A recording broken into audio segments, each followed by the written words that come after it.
गुरवे गौरचन्द्राय राधिकाय तदालये कृष्णाय कृष्णभक्ताय तद्भक्ताय नमो नमः। नमो ॐ विष्णुपादाय तीर्थपथ प्रदर्शिने श्रीमते भक्तिसम्पद तीर्थगोस्वामी नामिने। वाञ्छाकल्पतरुभ्यश्च कृपा सिन्धुभैव च पतितानां पावनेभ्यो वैष्णवेभ्यो नमो नमः। श्री कृष्ण चैतन्य प्रभु नित्यानंद श्री अद्वैत गदाधर शिवासादि श्री गौर भक्तवृंद। हरे कृष्णा कृष्ण कृष्णा हरे हरे, हरे राम राम राम हरे हरे। पतित पावन श्री गुरु महाराज की जय। हरे कृष्ण। कार्तिक मास का शुभ पर्व चल रहा है और यह मास अब खत्म होने को आया है। और इस मास में शुक्ल पक्ष की एकादशी अर्थात प्रबोधनी एकादशी से लेकर और पूर्णिमा तक यह जो 5 दिनों का समय है, इन 5 दिनों के समय को भीष्म पंचक कहकर वर्णन किया गया है।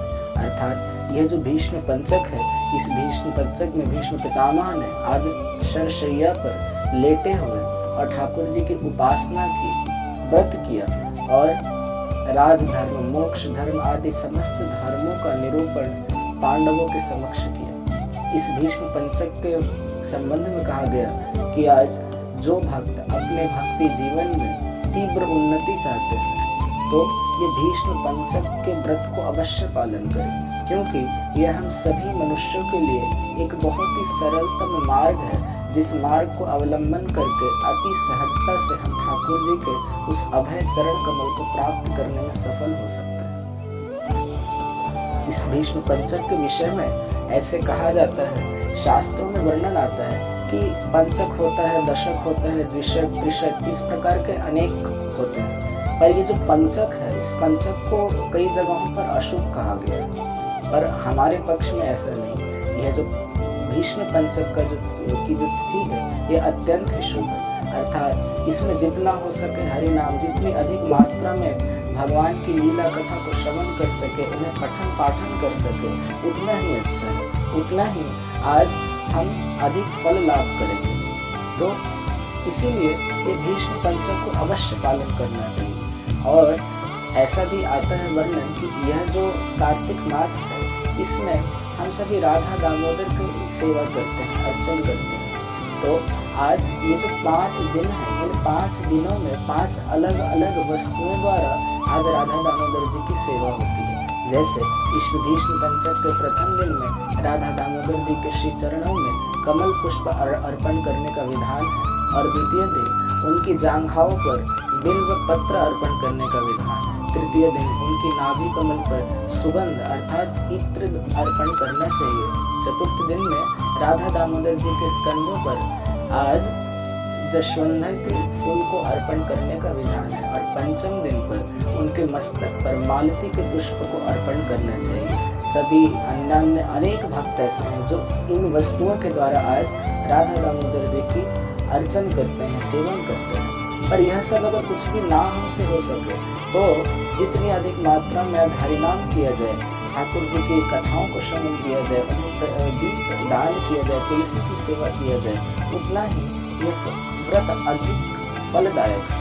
वर्णन आता है महाभारत का युद्ध समापन हुआ, तब ठाकुर जी समस्त पांडवों को लेकर भीष्म पितामह के पास गए, और भीष्म पितामह शरशैया पर लेटे हुए आज अपेक्षा कर रहे थे कि कब ठाकुर जी आए, कब उनके दर्शन करें और इस शरीर को त्याग करें, क्योंकि उनको इच्छा मृत्यु के वरदान था।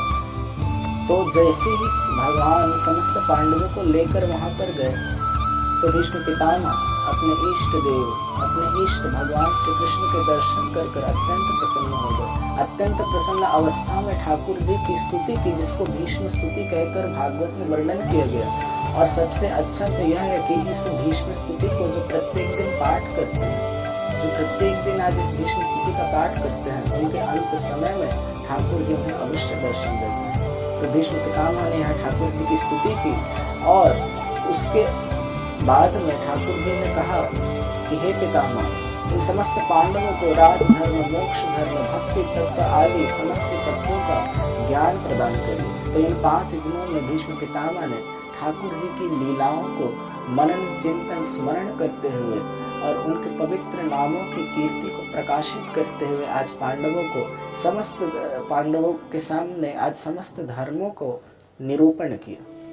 और इसीलिए इन 5 दिनों की ये जो 5 दिन है इसे आज भीष्म पंचक कहकर वर्णन किया गया है। और हम भी ये जो व्रत करते हैं और जितने भी भक्ति साधन करते हैं, हमारा भी यही एक उद्देश्य है कि जैसे हम भी आज अपने अंत समय में भगवान के दर्शन कर सके, भगवान का चिंतन कर सके, जिसके द्वारा क्या होगा कि आज यह जीवन समाप्त हो जाने के पर हम उन्हीं ठाकुर जी को प्राप्त कर लेंगे। पर अगर हम इन सब नियमों के भीतर ना रहे, इन सबों का पालन ना करें, तो विषय चिंतन विषय हमारे मन को इस प्रकार घेर लेगी कि आज उन विषयों में ही लिप्त रहकर और शेष समय में उन विषयों का ही ध्यान करते करते इस शरीर को त्याग करेंगे। और ठाकुर जी ने कहा है कि यज्ञम वाप स्मरण भाव त्यजंतं कलेवरम, अर्थात कि जो मनुष्य अपने शेष काल में जिस भी भाव को स्मरण करते हुए अपने शरीर को त्याग करेगा वो उसी भाव को प्राप्त हो जाएगा। तो हमने ये मनुष्य जन्म लिया है किस लिए? ठाकुर जी को प्राप्त करने के लिए। विषयों को तो बोलते हैं कि कितने लाख योनि में आज उन विषयों को ही प्राप्त किया है, उन विषयों से ही निकल कर आए हैं। पर ये जो मनुष्य जन्म हमें ठाकुर जी ने दिया है, तो हमारा इस जन्म में एकमात्र यही कर्तव्य है कि जैसे अपने इस समस्त जन्म को ठाकुर जी के श्री चरणों में अर्पण कर कर और अपने अंत समय में उन्हें स्मरण कर कर वापस उनके दिव्य धाम को हम लौट जाए। तो इसीलिए आज यह साधन भजन आदि करने से, ये नियमों को पालन करने से, इन व्रतों को पालन करने से ठाकुर जी कहते हैं कि अगर शेष काल में ऐसे भक्त जो आज पूर्ण निष्ठा श्रद्धा से युक्त होकर आज इन व्रतों का पालन करते हैं, मेरे नाम को जप करते हैं, मेरी कथाओं को श्रवण करते हैं, ऐसे भक्तों के लिए ठाकुर जी ने विधान किया। बोले क्या विधान किया? बोले भक्त ऐसा सोचने लगे कि प्रभु आपने तो कहा कि शेष काल में जो आपका स्मरण करते हुए इस शरीर को त्याग करेगा उसको आप प्राप्त हो जाओगे। पर ऐसे अनेक भक्त हमने देखे हैं जो कि अपने शेष काल में ठाकुर जी के स्मरण से आज वंचित हो जाते हैं, विस्मृति हो जाती है। अर्थात इस प्रकार की मृत्यु आ जाती है कि जिसमें स्मरण करना संभव नहीं है। अर्थात अगर मुझे अगर ऐसा लगे कि मेरी मृत्यु निकट आने वाली है तब मैं ठाकुर जी का स्मरण करूंगा। और अगर मान लीजिए मुझे अचानक से दिल का दौरा आ गया या चलते चलते किसी का एक्सीडेंट हो गया तो उसमें तो ठाकुर जी का स्मरण संभव नहीं।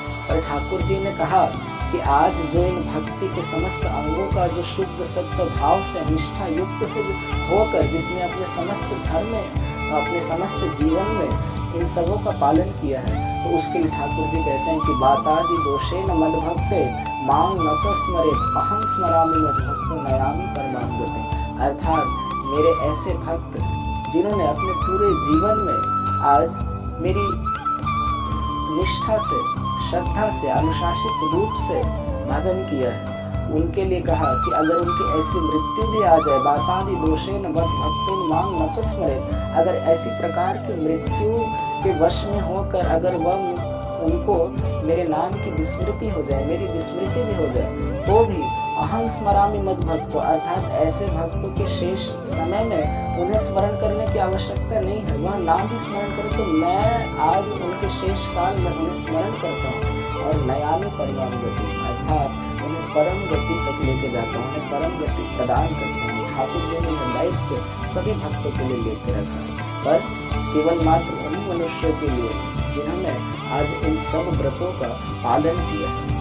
ऐसे तो विधान है कि चातुर्मास का पालन करना चाहिए, पर चातुर्मास अगर ना भी होता है तो कहा जाता है कार्तिक मास का तो अवश्य ही पालन करना चाहिए। पर कार्तिक मास भी आज सभी पूरे मास को पूर्ण नियमों के साथ पालन नहीं कर पाते, कुछ ना कुछ कहीं ना कहीं नियम भंग हो जाता है। 5-10 दिन तो बड़े अच्छे से नियम पालन होता है, पर देखिएगा कि 5-10 दिन के बाद कोई कर नहीं पाते। तो ऐसे मनुष्य को लेकर ठाकुर जी ने कितना सुंदर विधान किया है कि चलो अगर कार्तिक मास में कुछ गड़बड़ रह गई हो तो उसे पूर्ण करने के लिए जो शेष जो भीष्म पंचक के जो 5 दिन है, इसमें अगर कोई अपने समस्त देह आदि इंद्रियों के सुखों को त्याग कर ये 5 दिन पूर्ण भाव से ठाकुर जी के चरणों में अगर समर्पित कोई भक्त कर दे तो ठाकुर जी उस पर अतीब अपनी कृपा की वर्षा करते हैं और ठाकुर जी उसे वापस अपने नित्य धाम में बुला लेते हैं। तो हमारे यही उद्देश्य है कि हमने मनुष्य जन्म पाया किस लिए? ठाकुर जी को प्रसन्न करने के लिए, उनको प्राप्त करने के लिए, और बाकी विषय आदि को प्रत्येक जन्म में हमने प्राप्त किए और कितने सुख भोगे। इसीलिए आज आप सभी से हमारा अनुरोध है कि इस भीष्म पंचक के 5 दिनों को बिल्कुल भी गंवाए ना।